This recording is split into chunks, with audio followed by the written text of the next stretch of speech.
Hai teman-teman, selamat datang di IT News, tempatnya berita aktual dan fakta yang jarang diungkap media lain. Yuk dukung kami dengan cara subscribe, like, komen, dan share, supaya lebih banyak orang tahu apa yang sebenarnya terjadi.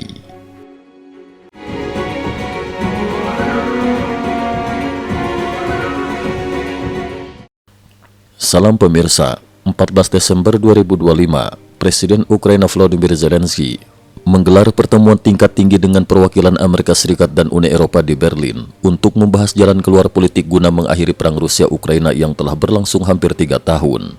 Dalam pertemuan tersebut, Ukraina secara resmi menyatakan kesediaannya melepaskan target bergabung dengan NATO sebagai imbalan atas jaminan keamanan internasional yang mengikat secara hukum.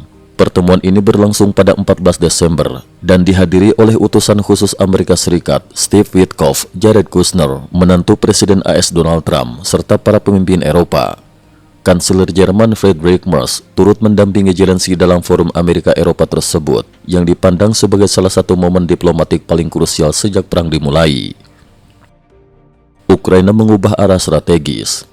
Dalam pernyataannya, Presiden Zelensky menegaskan bahwa keputusan untuk tidak lagi mengejar keanggotaan NATO diambil demi membuka peluang nyata bagi perdamaian. Sebagai gantinya, Kiev meminta jaminan keamanan dari Amerika Serikat, Uni Eropa, dan negara-negara sekutu yang kekuatan hukumnya setara dengan pasal 5 Piagam NATO, yakni klausul pertahanan kolektif. Jaminan tersebut diharapkan dapat menjadi mekanisme alternatif untuk melindungi Ukraina dari agresi di masa depan. Langkah ini dinilai sebagai perubahan kebijakan strategis besar bagi Ukraina, sekaligus sebagai memenuhi salah satu tuntutan utama Rusia sejak awal konflik.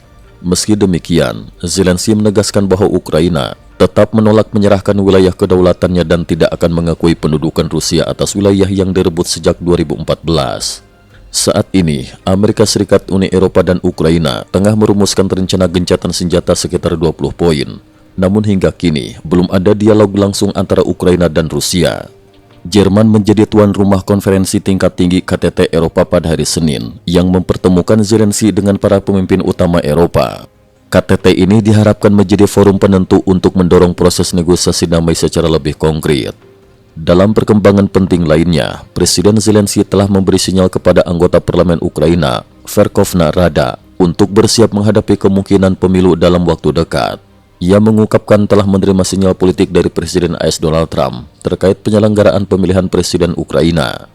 Apakah sinyal ini hanya datang dari Amerika Serikat atau juga dari Rusia? Saya belum ingin memberikan penilaian saat ini, ujar Zelensky. Hingga laporan ini disusun, pemerintah Rusia belum memberikan tanggapan resmi atas perkembangan tersebut. Retaknya hubungan Rusia-Korea Utara. Di tengah dinamika diplomasi Ukraina, hubungan Rusia dan Korea Utara juga menunjukkan tanda-tanda gesekan serius.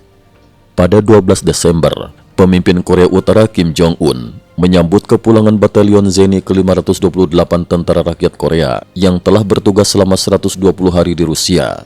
Untuk pertama kalinya, Pyongyang secara terbuka mengakui bahwa pasukan Korea Utara dikirim ke Rusia selama perang Rusia-Ukraina. Pasukan tersebut disebut menjalankan tugas berisiko tinggi, mulai dari pembersihan ranjau, operasi tempur, hingga pengepungan kota. Namun di balik pengakuan tersebut, muncul tudingan bahwa Rusia tidak menepati sejumlah janji awal kepada Korea Utara. Moskow disebut menahan bantuan teknologi strategis, termasuk teknologi rudal dan satelit, pasokan pangan dan minyak mentah, serta kesepakatan logistik militer senilai sekitar 130 miliar yuan. Bahkan, Presiden Rusia Vladimir Putin dikabarkan menolak pembayaran penuh dengan alasan kontribusi militer Korea Utara dianggap terbatas, sekaligus membatasi transfer teknologi militer inti. Senjata yang diberikan Rusia juga dinilai tidak sesuai dengan postur tubuh prajurit Korea Utara, sehingga dianggap sebagai perlengkapan darurat yang kualitasnya rendah.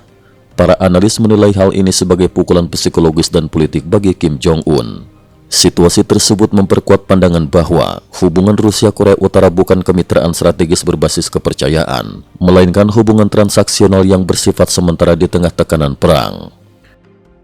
Kekhawatiran serius atas kesehatan Kim Jong-un. Sementara itu, Badan Intelijen Nasional Korea Selatan (NIS) pada 4 November menyatakan bahwa Kim Jong-un menghadapi risiko kesehatan serius, termasuk hipertensi, penyakit jantung, dan gangguan tulang belakang. Meski masih terlihat melakukan inspeksi lapangan, para ahli memperingatkan bahwa jika Kim tiba-tiba jatuh sakit atau meninggal dunia, maka kendali atas militer dan senjata nuklir Korea Utara akan menjadi perhatian utama dunia internasional. Kim Jong-un yang lahir pada 1984 diketahui mengalami kelebihan berat badan ekstrim. Karena minimnya transparansi, intelijen Korea Selatan biasanya menilai kondisi kesehatannya dari durasi pidato, kualitas suara, dan frekuensi aktivitas publik. Siapa mengendalikan nuklir jika terjadi kekosongan kekuasaan? Para pakar menegaskan bahwa kendali militer dan keputusan nuklir Korea Utara tidak sepenuhnya berada di tangan keluarga Kim, melainkan pada Komisi Militer Pusat Partai Buruh Korea. Menurut anggaran dasar partai, komisi ini memimpin kebijakan militer, komando perang, dan pengambilan keputusan strategis nuklir secara kolektif. Jika terjadi kekosongan kepemimpinan, kekuasaan militer diperkirakan akan diambil alih oleh Wakil Ketua Komisi Militer Pusat sebagai presiden sementara. Saat ini, Pak Chong Chon disebut sebagai kandidat paling kuat dengan kewenangan yang mencakup militer, intelijen, dan keamanan domestik. Kesimpulan strategis. Para analis menilai rangkaian perkembangan ini sebagai peringatan strategis bagi Kim Jong-un, sekaligus meningkatkan ketidakpastian dalam politik domestik dan diplomasi militer Korea Utara. Penurunan peran Pyongyang dalam kerjasama dengan Rusia lebih mencerminkan penyelesaian prioritas sumber daya perang Moskow, bukan perpecahan strategis jangka panjang. Di sisi lain, keputusan Ukraina untuk mengorbankan ambisi NATO menandai fase baru dalam upaya mengakhiri perang, dengan Eropa dan Amerika Serikat kini berada di pusat penentuan arah perdamaian global. Cukup sekian dulu, terima kasih atas perhatiannya. IT News juga memiliki channel di platform kancing.com. Mohon kunjungan dan bantu subscribe agar bisa mengikuti perkembangan dunia tanpa batas. Terima kasih. Link kancing ada di dalam description.